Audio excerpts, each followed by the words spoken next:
لو سمحت بقى يا بابا، بص يعني اهو من غير عصبيه وانا بتكلم بالراحه ومش بعلي صوت. النهارده بقى عيد وكل اصحابي عمالين يخرجوا ويروحوا اماكن وكده، وانا قاعد هنا عمال اذاكر. معلش بقى انا من حقي ان انا اخرج واتبسط، وبلاش بقى مذاكره النهارده. طيب اولا يتكسر حقك، ده اول حاجه. ثانيا بقى وده الاهم، حبيبي انت في ثالثه ثانوي، يعني امتحاناتك بعد العيد مباشره بمشيئه الله تعالى. طيب ماشي ان شاء الله، عندي امتحانات بعد العيد. تمام، انا برضو بقى عايز اخرج ومش هذاكر. طيب شكلك مش هتسكت. بص بقى يا حبيبي، يعني انا عايز برضو اغير اسلوبي معاك، بما ان انا اب ديمقراطي وانت عارف كده من يوم ولادتك. يعني بص يا سيدي، حاجه من الاثنين، يا اما تخرج وتتفسح وتتبسط في العيد وتملحق عشان مش هتذاكر طبعا عشان الامتحانات بعد العيد على طول، يا اما رقم اتنين انك تقعد زي الباشا وتبقى عارف مصلحتك وبرنس كده وتقعد تذاكر واشيلك فوق دماغي وتجيب لي مجموع حلو في الثانويه العامه. تختار اني؟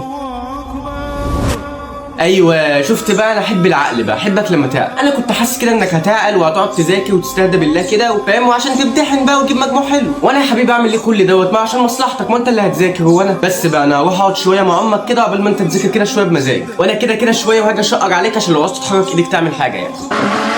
طب بابا معلش بس ممكن تفك ايديا؟ معلش هذاكر خلاص والله، بس عشان اعرف اجيب القلم. يا بابا خلاص، طب معلش فك ايديا ورجليا خلاص، هذاكر خلاص، ما كانش لازم عافيه يعني.